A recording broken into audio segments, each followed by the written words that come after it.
साधक हो, व्हीबीके ट्रस्टचे स्वयंभू विश्वराजा श्री अमृतमंथनेश्वर कल्कीदत्त मंदिर, पाषाणवाडी, शिरूर, घोड नदी, जिल्हा पुणे, महाराष्ट्र येथील पंडित चतुर्वेद सायंटिस्ट श्रीवत्सवक्षा भगवंत परमहंस परिव्राजकाचार्य श्री काशी विश्वेश्वरानंद सरस्वती महाराज यांचे वेदांवरील अतिशय महत्त्वाचे संशोधन म्हणजे वेदमंत्र रक्तगट होय.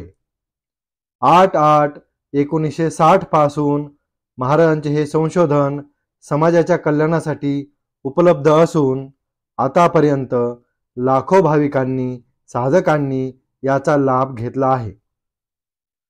रक्तगटाप्रमाणे वेदमंत्र जपल्यास, भक्ती केल्यास मानवी जीवन चिंतामुक्त, सुखी, सुरक्षित, संकटमुक्त होते. वेदमंत्र रक्तगट हे जगतारक आहे.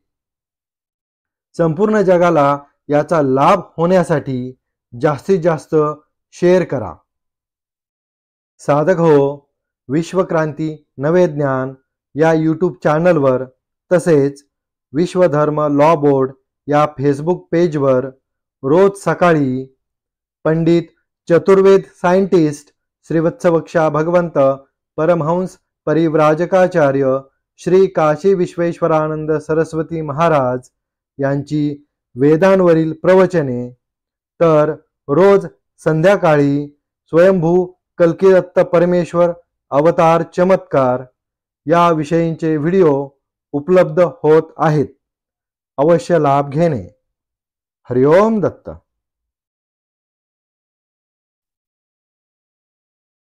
ओम वक्रतुंड महाकाय सूर्यकोटि समप्रभ निर्विघ्नं कुरु मे देव सर्वकार्ये सर्वदा.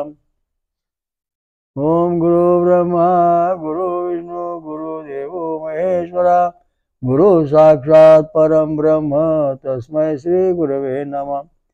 ओम शांताकारं भुजगशयनं पद्मनाभं सुरेशं ओम विश्वाधारं गगनसदृशं मेघवर्णं शुभांगनं ओम लक्ष्मीकान्तं कमलनयनं योगिर्विध्यानगम्यं वन्दे विष्णु भवभयहरं सर्वलोकैकनाथं. ओम शांति.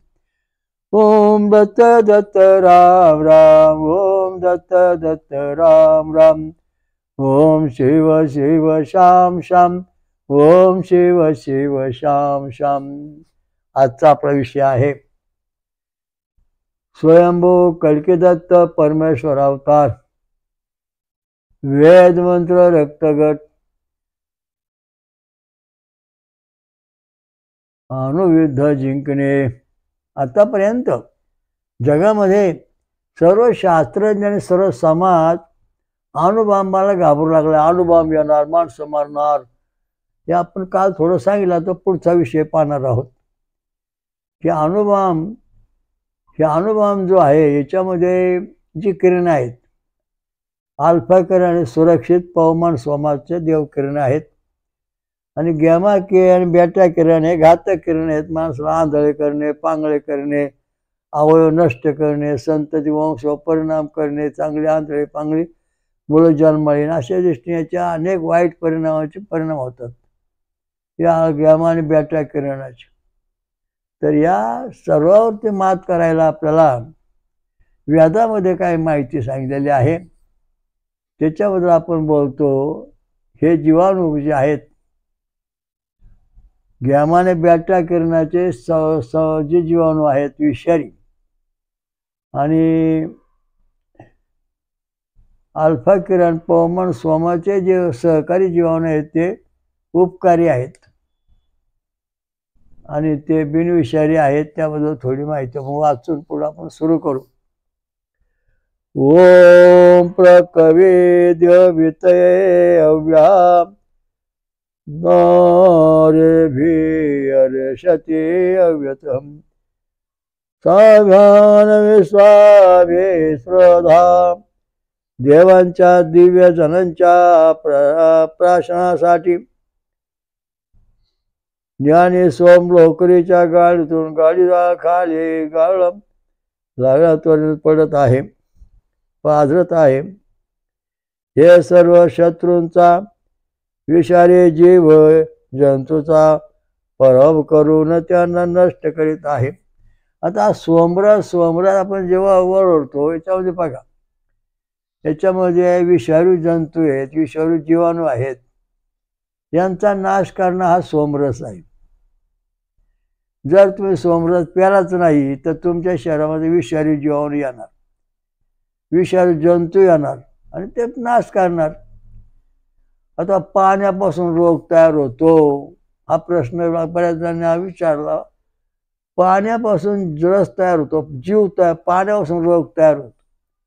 आणि या पाण्यापासून रोग जो तयार होतो तो हटवण्याकरता आपल्याला काय करावं लागेल, तर आपल्याला सोमरस प्यावा लागेल. म्हणजे फळांचा रस, नारळाचं पाणी, ऊसाचा रस, आमरस, हे जेव्हा आपण पिऊ तेव्हा आपल्या शरीरामध्ये ऑक्सिजन घेणारे जीवाणू जे आहेत ते उत्तेजित होतात. नंतर आपल्या शरीरामध्ये जस्ताचं प्रमाण, सोन्याचं प्रमाण वाढतं. आणि हे जे पवमान सोमा जे किरण आहेत ते किरण अतिशय पॉवरफुल बनवून ह्या विषारी जंतूची जी किरण आहे, विषारी जे जंतू आहेत, विषारी विषाणू आहेत, म्हणजेच ऑक्सिजन न घेणारे जे जीव आहेत ते विषाणू आहेत. ऑक्सिजन न घेऊन जिवंत राहणारे आहेत ते जंतू विषारी आहेत. हे व्याधामध्ये आता आपण वाच, हे जंतू आपल्याला नष्ट करायचे. मग हे जंतू नष्ट करण्याकरता पूर्वी हे लोकर जी आहे मेंढ्याची, ती स्वच्छ धुवून काढायची. त्याची अशा मस्तपैकी जाड थराची अशी गादी तयार करायची. लोक त्याच्यात तो रस वाचायचा आणि त्यातून तो गाळायचा. मग दुसऱ्या फडक्यातून का गाळायचा, याच्यातून का गाळायचा, ह्या मेंढीच्याच केसातून रस का गाळायचा हा प्रश्न आहे. तर हा मेंढीचा जो लोकर आहे याच्यामध्ये विद्युत प्रवाह आहे आणि याच्यामध्ये चुंबकीय शक्ती तयार होती. विकाराचं कारण प्रवाह काय, त्याला प्रवाह आहे ना. ज्याप्रमाणे आपल्या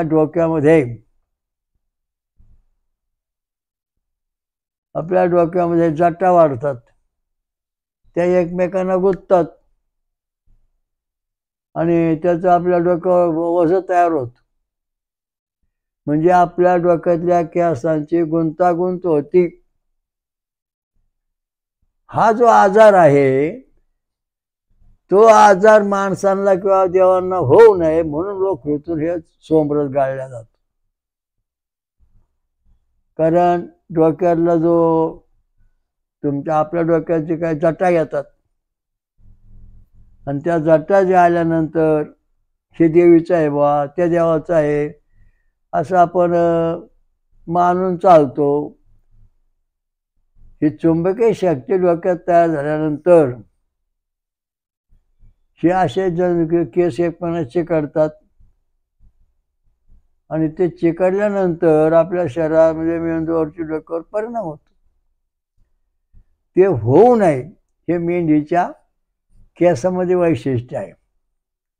म्हणून पूर्वी हा सोमरस मेंढराच्या केसातून गाळला जायचा. म्हणजे तो पेल्यानंतर त्यातून काय गाळायचा हा प्रश्न आहे ना. तो त्यातून गाळल्यानंतर आपल्या शरीरात जे काही म्हणजे डोक्यामध्ये जे काही जटा होतात एकमेकांना केस चिकटून, त्या होत नाहीत. झाल्या तर सुट्ट्या केस सुटतात. म्हणजे या सोमरसाचं रहस्य यातून गाळण्याचं महत्व असले बा. बऱ्या लोकांनी चल गाळण्याचं काय पिंपळाच्या झाडा पानातून किंवा एखाद्या उंबराच्या कुठल्या तरी पानातून किंवा पायातून का नाही गाळीत, त्यातून का लिहिलं नाही. लोकरीच काय घेतली, लोकरीत असं काय महत्व आहे. तर लोकर ही एकमेकांना गुंडावत नाही, चिकटत नाही. आणि तिचा जो गुणधर्म आहे केस सरळ ठेवणे. म्हणून आपल्या डोक्याचे जे केस आहेत, शरीराचे अवयव आहेत, जी नखं आहेत, इंद्रिय आहेत, ही सगळी व्यवस्थित ठेवायचं काम मेंढीच्या लोकरात आहे, मांसात नाही. लक्षात ठेव. कारण लोकरीमधून हे जे जीवाणू जंतू विषारी जंतू आहेत ते नष्ट होतात. आणि मांसामध्ये ह्या लोकर जी आहे, या लोकरीमध्ये हे बारीक बारीक जे जीवाणू आहेत अक्षण धारण करणारे ते लोकरीमध्ये आहेत. शिवाय लोकरीमध्ये भैरव सिद्धी आहे.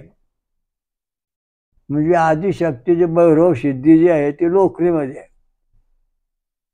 आणि त्या लोकरीत भैरव सिद्धी आहे म्हणजे दैवी शक्तीची, ती त्या सोमरसात उतरायचा प्रयत्न पूर्वीच्या ऋषीमुनी करीत होते. आणि ती भैरव सिद्धी जेव्हा त्या सोमरसात उतरायची आणि तो सोमरस पेल्यानंतर मानवाच्या शरीरातले जे काही वाईट गुणधर्म ते नष्ट व्हायचे होतात. म्हणजे हे जे इथं दृष्टांत दिलेलं लोकरीनं काय गाळायचं तर कारण तसं आहे. तर मेंढीच्या लोकरीमध्ये अल्फा किरण, पवमान सोमा देवता किरण आणि त्याचे चुंबकीय जस्त हे तयार होतं. सोमरसामध्ये जस्त लोह तांबे तयार होतो, सोनं चांदी. त्यामुळं तिथं त्याला महत्व आहे. तर दुसरा जो जीवाणू आहे ऑक्सिजन न घेणारे आणि जिवंत राहणारे त्या मेंढीच्या मांसात तयार होतात. म्हणजे बघा केसामध्ये काय आहे आणि मेंढीच्या मांसात काय आहे. हे जीवाणू मेंढीच्या मांसात तयार होतात, माणसाचे लिव्हर फोडतात, शरीरातले अवयव कमकुवत करतात. अशा दृष्टीने याच्यामध्ये फरक आहे. आता या ठिकाणी गॅमाने बॅटा किरणाचा परिणाम मांसाहारी करणाऱ्या लोकांच्यावर जास्त होतो आणि शाकाहारी जी माणसं रस पिणारे वगैरे त्यांच्यावर कमी होत. जेव्हा कोरोना आला तेव्हा माझ्यासमोर जवळजवळ 1000 माणसं कोरोनाने ग्रस्त होती. आणि त्यांना सांगितलं माझं तुम्ही फळांचा रस प्या, अननसाचा रस प्या, आंब्याचा रस प्या, म्हणजे तुमच्या शरीरामध्ये जस्त तयार होईल आणि मग तुमच्या शरीराचे अल्फा किरण आहे ते सरळ चालतील आणि गॅमा बॅटा किरण जे आहेत शिवाय जे ऑक्सिजन जीवाणू आहेत ते नष्ट होतील. ज्यांनी काही हे प्रयोग केले त्यांना त्याचा चांगला अनुभव आला आणि नीट झाले. हा जो प्रत्यक्ष पुरावा आहे तो आम्ही त्यात केलेला आहे. आता सोमरसाचं जे शास्त्र आहे त्याची कोणकोणची फळं आपल्या उपयोगात आहे. अननस, आंबा, आवळा, खरबूज, डाळिंब हे जे आहेत हे आपल्याला हे मिळवून देणारे आहेत. पोपया, पेरू, लिंबू, सीताफळ, संत्रा आणि मोसंबी हे सोमरसामधले प्रमुख घटक आहेत. आणि ते घटक जर आपल्या शरीरात आले त्याच्यामध्ये जस्त भरपूर आहे सांगितल्या फळात. आणि हे जस्त आपल्या शरीरात जर भरपूर तयार झालं तर अणुबॉम्बचे जे दुष्परिणाम किरण आहेत गॅमा आणि बॅटा ते आपल्या शरीरामध्ये हल्ला करू शकत नाही, येऊ शकत नाही किंवा फिरू शकत नाही. कारण आपल्या शरीरामध्ये अल्फा किरण वाहणारा जस्त तयार झालेला आहे आणि ते मिळवण्याकरता सोमरस जो आहे तो सोमरसाची फळं आहेत त्यांची नावं मी तुम्हाला आता सांगितली. तर त्याप्रमाणे आपण हा सोमरस तयार केला पाहिजे.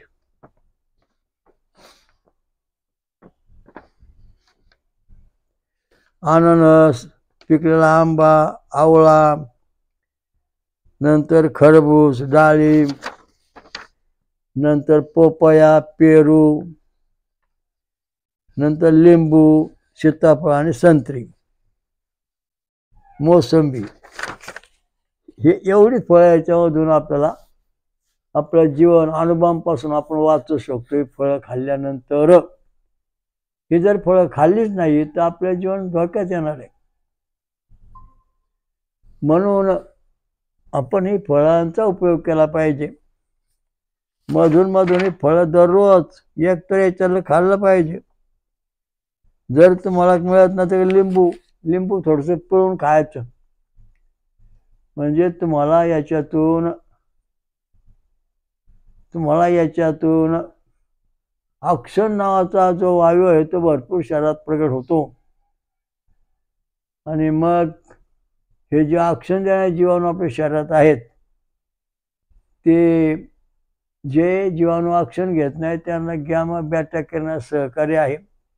जे ऑक्सिजन घेतात त्या जीवाणूंना अल्फा किरणाचं सहकार्य आहे. त्यामुळे आपण जिवंत राहू शकतो. जरी उद्या अणुबॉम्बचा परिणाम झाला तरी आपण त्यापासून जिवंत राहू शकतो. आपल्या शरीरामध्ये जस्त पाहिजे मका, वाटाणा, हरभरा, सुरण, हे असे जे परिस्थिती फळं आहेत त्यांचा उपयोग आपण सतत केला पाहिजे. अक्रोड, बदाम, काजू याच्यामध्ये जस्त आहे, मोहरीमध्ये जस्त आहे. याचा आपण उपयोग केल्यानंतर आपल्या शरीरावरती अणुबॉम्बचे परिणाम कधीच होणार नाही, आपली प्रजा कधीच नष्ट होणार नाही. आणि मग आपण रक्तगटाप्रमाणे विचार केला तर आपलं जे रक्तगट आहे याच्यामध्ये ओम अँटीजन असतो. ओम अँटीजन जो आहे तो याला प्रतिकार करू शकतो या फळाच्यापेक्षा जास्त. कारण आता याच्यामध्ये शास्त्र असं आहे, ओम अँटीजन नेमकं काय, तर आता समजा ये बी रक्तगट आहे, याचा ओम अँटीजन गणपती आहे. तो कसा तयार होतो, तर सुरुवातीला आपण आता उदाहरण घेऊ आपण भुईमुगाच्या शेंगाचं. भुईमुगाच्या शेंगाचं आधी टरफल तयार होतं, ते छंद आणि स्वर तयार होतात. मग आतमध्ये मगज तयार होऊन शेंगदाणा तयार होतो, त्याच्यावर पण टरफल तयार होतं छंद आणि स्वराचं. आणि आतमध्ये एक बारीक कोंब उघडतो, त्या ठिकाणी परमात्मा म्हणजे जीवात्मा तयार होतो. अशा दृष्टीने अंटीण तयार होतात. बीजाणुकण, याला बीजाणुकण म्हणतात. बीजाणुकण म्हणजेच बीजाणुकण कसा तयार होतो याच्या उदाहरण विज्ञानाला सांगता आलं. बीजाणुकणाला शोध लागला, पण तो तयार होण्याच्या अगोदर प्रक्रिया जी आहे ते विज्ञानाला सापडली नाही, ती मी आता सांगितली. आधी छंद आणि स्वराने कोश तयार होतो आणि त्या कोशामध्ये बीजाणूचा कण येतो आणि मग तो कार्य करतो. समजा आपण आता या ठिकाणी ज्वारीचा एक दाणा घेतला, म्हणजे हा बीजाणू कण झाला. हा लावला त्याचं ताट होणार, त्याला मोठं कणशिवाय हजारो दाणे येणार. म्हणजे हा जो बीजाणू कण आहे याचा विकास असा होतो.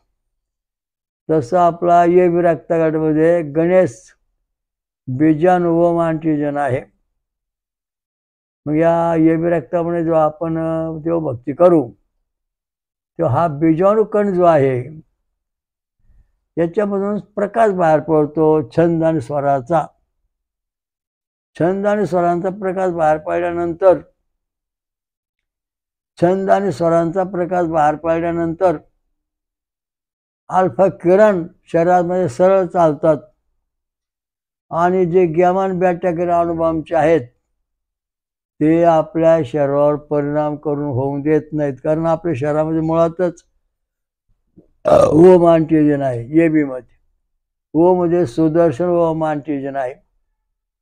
त्याचा एकदा विकास झाला, आपण मंत्र जपला, विष्णू भक्ती केली वो गटवाल्याने, तर हा ओम अँटीजन चक्र सगळ्या शरीरात फिरतो आणि ज्या ज्या ठिकाणी ऑक्सिजन रहित जीवाणू आहेत, ज्या ज्या ठिकाणी गॅमा आणि बॅटा करण्याच्या लहरी आत येतात ते हाणून पाडतो. म्हणजे इतकी प्रतिकार शक्ती ह्या बीजाणुकण मध्ये आहे.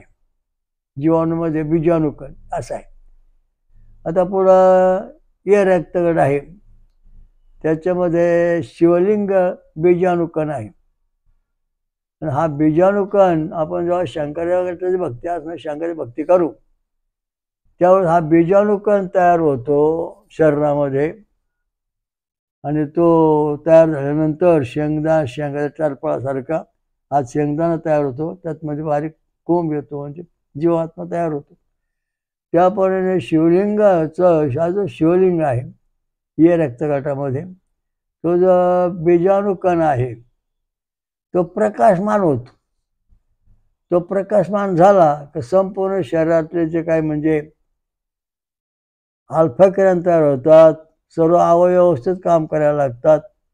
आणि दुसरा मुद्दा, जे आपल्या अक्षररहित जीवाणू आहेत, विषारी जीवाणू आहेत, विषारी जंतू आहेत, विषारी जीवाणू आहेत, हे विषारी जीवाणू जे आहेत यांचा नाश केला जातो.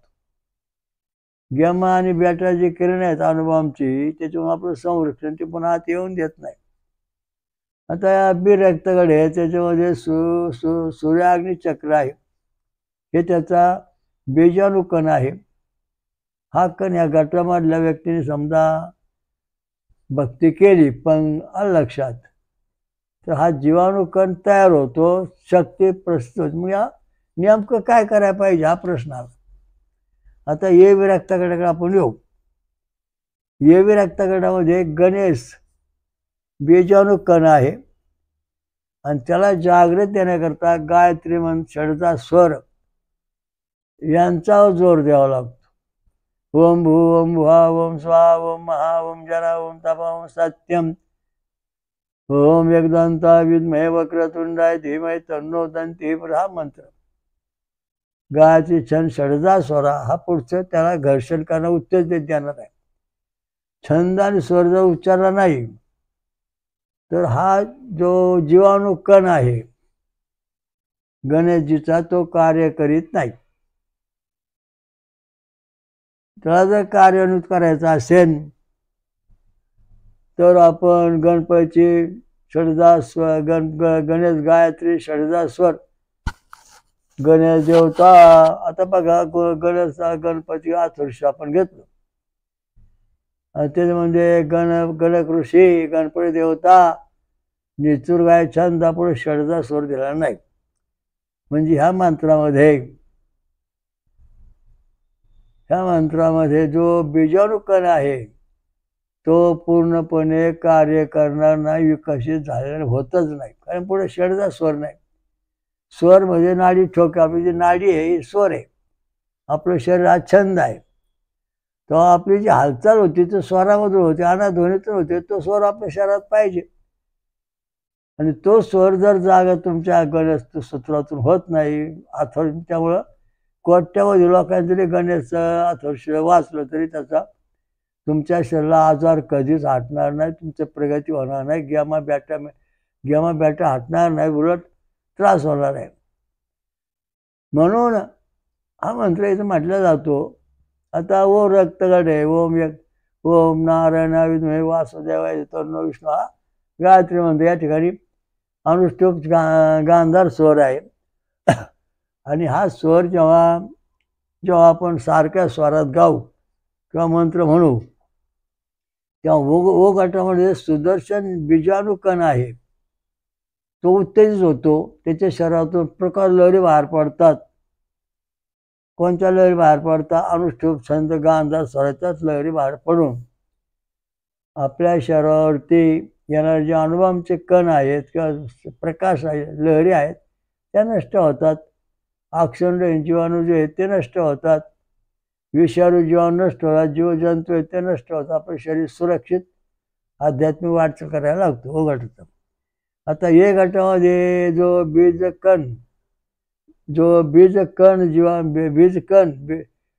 बीजाणुकण जो आहे ए रक्तगटामध्ये तो शिवलिंग आहे आणि त्याला उत्तेजित करण्याकरता प्रतिछंद मानदंता स्वरामध्ये आपला मंत्र म्हणायला पाहिजे, तेव्हा तो जागा होणार. आणि तो जागा झाल्यानंतर आपल्या शरीरावर येणारे संख, आपले शरीर सगळे अवयव, कान, डोळे, नाक सगळं दुरुस्त करणार. नंतर येणाऱ्या गॅमा बॅटा किरण जे आहे त्याला शाळेत प्रवेश करून देणार नाही.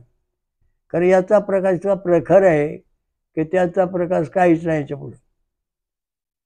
अणुबॉम्बपेक्षाही आपल्या शरीरात जो बीजाणुकण छंद आणि स्वर आहे, छंद आणि स्वरांचा जो प्रकाश आहे तो अणुबॉम्बपेक्षाही भयंकर प्रखर आहे. त्यामुळे अणुबॉम्बचा प्रकाश ह्या छंद आणि स्वरापुढे की झाडकी पत्ती, तो काहीच करू शकत नाही. वेदामधली ही विद्या आहे. नंतर आपण आता बी रक्ताकडे वळू. इथे बीजाणुकण जो आहे तो सूर्याग्नी चक्र आहे, बारीक सूक्ष्म. त्याला उत्तेजित करायचं म्हणजे सूर्यनारायण मे वासुदेव, सूर्यनारायण मे मित्राय धीमे तन्नो मे तन्नो भास्कर, हा आपला असा मंत्र म्हणला जातो. पंक्ती छंद पंचम स्वर हाच मंत्र इथं लागू पडतो बी रक्तगटाला. आणि तो म्हटल्यानंतर तो तिथला जो बीजाणुकण आहे त्याचा ओम अँटीजन जो आहे सूर्याग्नी चक्राचा, तो इतका उत्तेजित होतो की तो शरीरामधून अल्फा किरण निर्माण करतो, पवमान स्वमान शक्ती निर्माण करतो. आणि बाहेरून जे तुमच्या शरीरावर येणारे जे कण आहेत, गॅमा आणि बॅटा किरण, आणि जे अक्षररहित जीवाणू आहेत ते विषारू जीवाणू आहेत, हे अक्षरजनरहित या व्याधा अक्षररहित हे विषारी जीवाणू, विषारू जंतू आहेत, यांचा नाश केला जातो. बरं, हे विषारी जंतू, हे जे जीवाणू आहेत विषारी जंतू, हा जो बीजाणू कण आहे, एका केसाचे जेव्हा आपण 1,00,000 भाग करू इतका सूक्ष्म हा बीजाणू कण आहे. आणि त्याला जागा करायचं इलेक्ट्रोसाइटमधून किंवा आपल्या भक्तिमार्गातून तो आपल्या शरीरात काम करतो. मग ते बीजाणुकण जागा करण्याकरता आपल्याला आता परत आपण गणेश या बी रक्तगटाकडे येतोय. याच्यामध्ये गायत्री छंद आणि षडास्वर 24 अक्षरांचा आहे. नंतर ओ रक्तगटामध्ये अनुष्टुप गांधार स्वर जो आहे तो 32 अक्षरांचा आहे. नंतर ये रक्तगटाचा ब्रती छंद मानधनचा स्वर आहे तो 36 अक्षरांचा आहे. आणि बी रक्तगट जो आहे त्याचा जो तो पंक्तीछंद पंचम स्वर आहे तो 40 अक्षरांचा. म्हणजे प्रत्येकाच्या रक्तगटाला एकच मंत्र लागू पडत नाही, प्रत्येकाचे वेगवेगळे मंत्र पद्धती आहेत.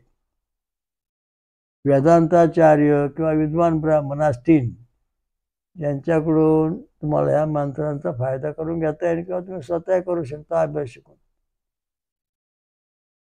तर या ठिकाणी आपल्याला आता समजा आपण ते गायत्री मंत्र जपतोय, ओम भुवम स्वम अहम जनम तपम सत्यम ओम तत्सत् सवितुर्वरेण्यं भर्गो देवस्य धीमहि धियो नः प्रचोदयात्. ते 24 अक्षरी मंत्र आहे. आणि या ठिकाणी आपल्याला आता गायत्री मंत्रच म्हणायचा इथंच. पण वो गटावर सुद्धा आपण आता गायत्री मंत्र म्हणणार आहे, पण त्याची अक्षर 32 आहेत. 32 ते 96, 24 96, म्हणजे या गणित बसलं. म्हणजे आपल्याला या ठिकाणी 4 वेळा जेव्हा गायत्री जपू तेव्हा अनुष्ठुप छंद गांधार स्वराच्या लहरी चालू होती.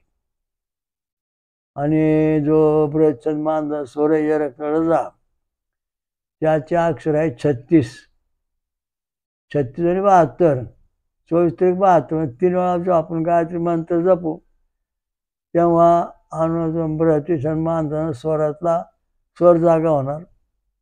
आणि या ठिकाणी पंक्तीछंद पंचम स्वर हे जे याचे अक्षर आहेत 40. तर याचा गणित आपण करायला लागलो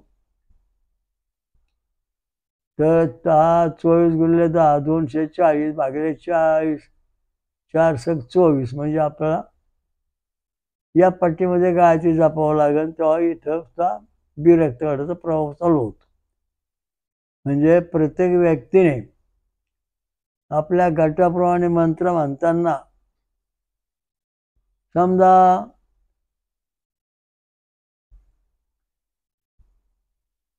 ये विरक्त डोळ्याने 100 मंत्र जपला तर ओ वाल्याने तो 300 जपला पाहिजे. नंतर ये वाल्या रक्तवाल्याने तो 400 जपला पाहिजे. बी वाल्याने तो 500 वेळा जपला पाहिजे. म्हणजे अशा हिशोबाने प्रमाण वाढत चालतं. तेव्हा सगळे लेवल बरोबर म्हणजे एक होती. आता गायत्री हे जे छंद आहेत आणि जीवाणू कण जो आहे ह्या जीवाणू कणमधूनही छंद बाहेर पडतात. लहरी बाहेर पडतात. दोन्ही ह्या लहरी बाहेर पडतात. विज्ञानाला माहीत नसणाऱ्या गोष्टी आहेत. अतिशय सूक्ष्म लहरी आहेत आणि त्या लहरी आपल्याला निर्माण करायच्या. म्हणजे यज्ञ होम हवन, नंतर शुद्ध न सोमरस पिणे. सोमरस पिल्याशिवाय आपल्या शरीरातले जे बीजाणू कण आहेत ते कार्य करायला लागतात. न पेल्यास कार्य करीत नाहीत. आता बघा काय काय देशामध्ये दररोज माणसं फळं खाणार आहेत तर त्यांच्या शरीरामध्ये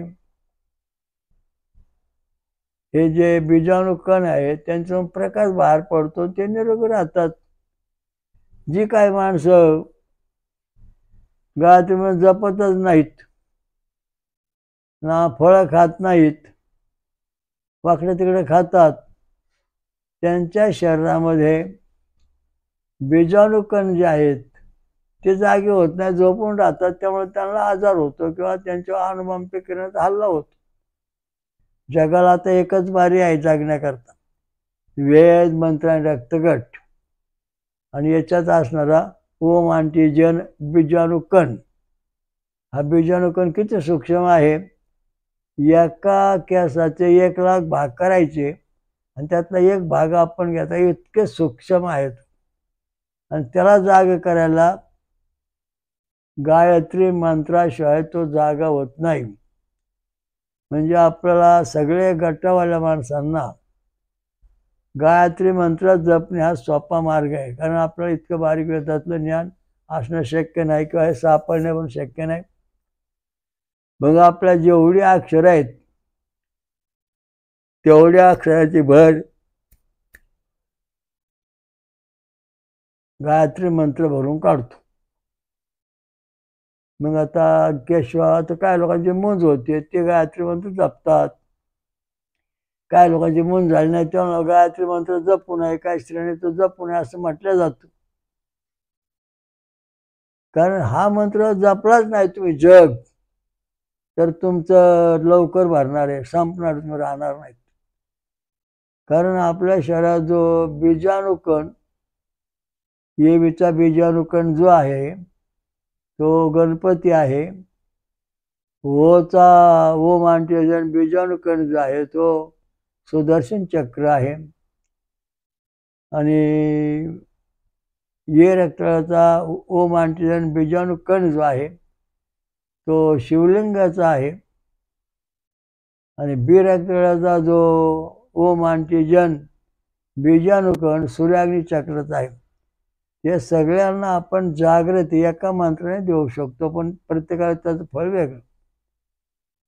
कारण 100 वेळा गायत्री जपली का येबीला कल्याण, 200 वेळा गायत्री जपली, 300 वेळा गायत्री जपली का विष्णूचं कल्याण, 400 वेळा गायत्री जपली की एक रक्ताला फायदा, 500 वेळा गायत्री जपली की बी रक्ताला फायदा. म्हणजे अशी हे सगळं मंत्र म्हणणे आवश्यक आहे. त्याप्रमाणे ती साधना करायला पाहिजे. प्रत्येकाने समजा 1-1 लाख जप केला तर मग एवढं आपल्या शरीराला सगळ्या गोष्टी सरळ होतात. आता काय आणलं गायत्री अधिकारण ग्रंथ ब्राह्मण क्षत्रिय वैश्य यांनी जप करायचा आहे, बाकीच्यांनी जप करायचा नाही. पण व्याजात सांगितलं आहे ओम अग्नुषी पोमाना पांजन्या पुरोहिता तमीमहे महागयम. याचा ऋषी आहे वैखानक. नंतर याची देवता आहे अग्नी. छंद आहे गायत्री षडचा स्वर. याच्यात काय सांगितलं हे परमेश्वराने ब्राह्मण क्षत्रिय वैश्य आणि क्षुद्र अतिक्षुद्र ह्या सगळ्यांना सुद्धा पुरोहित होता येतं, धर्माधिकारी होता येतं, मंडळेश्वर महामंडळेश्वर सगळ्या कार्यामध्ये भाग घेता येतो. हे कार्य हिमालयामध्ये प्राचीन जो ब्रह्मनागा कैलासमध्ये आखाडा आहे तिथून ही दीक्षा कुठल्याही जीवाला कुठल्याही माणसाला स्त्रियांना दिली जाते. तर याच्यातून हे चालू होत. आपल्याला कोणी मंत्र सांगायला नाही, कोणी द्यायला नाही, मग आपण काय करायचं?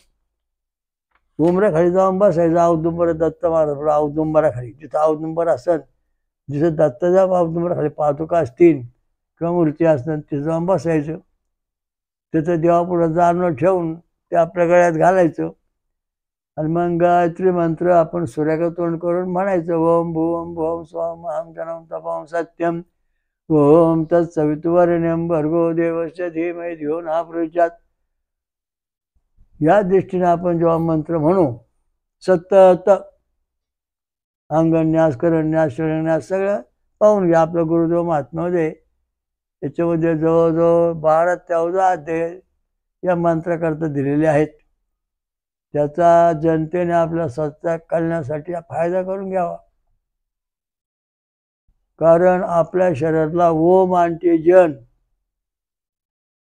जागा करण्याकरता गायत्री मंत्राचा छंद आणि स्वर हे उच्चारल्यानंतर ऋषी देवता छंद आणि स्वर उच्चारल्याशिवाय ते कार्य करीत नाही. छंद म्हणजे काय एक रचना आहे, 10 अक्षराची 20 अक्षर असं सर्वसामान्य म्हटलं जातं. परंतु छंद हा जो आहे, छंद ही देवता आहे आणि त्याचा जो छंद आहे जगती छंदिशाद स्वर, म्हणजे छंद ही देवता आहे. पण त्याचं महत्व असं आहे की जेव्हा 7वं अक्षर जगती छंदिशाद स्वर म्हणजे हे 6 बटणं जेव्हा पॉझिटिव्ह होतील आपल्या हृदयातली तेव्हा हा छंद प्रकट होतो आणि मग सगळं तो नियंत्रण करतो.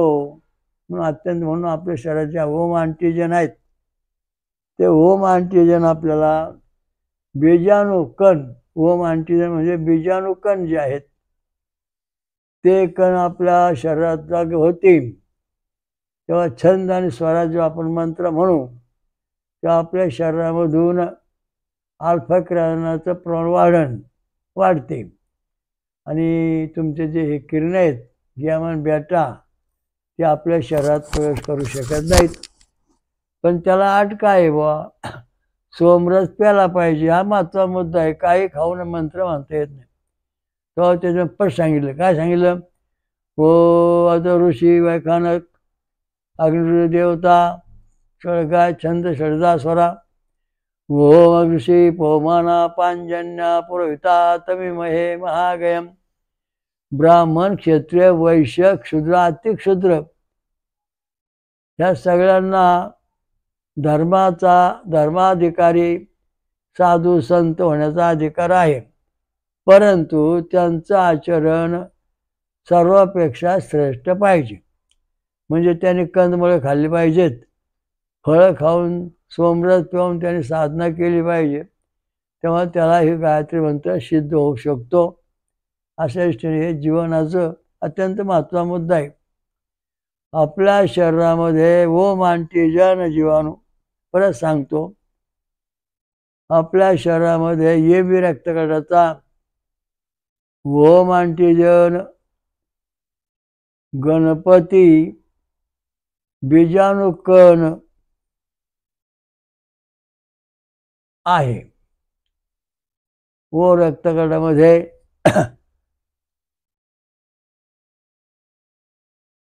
ओम अँटीजन सुदर्शन चक्र विष्णूचा बीजाणुकण आहे. हे रक्तगटामध्ये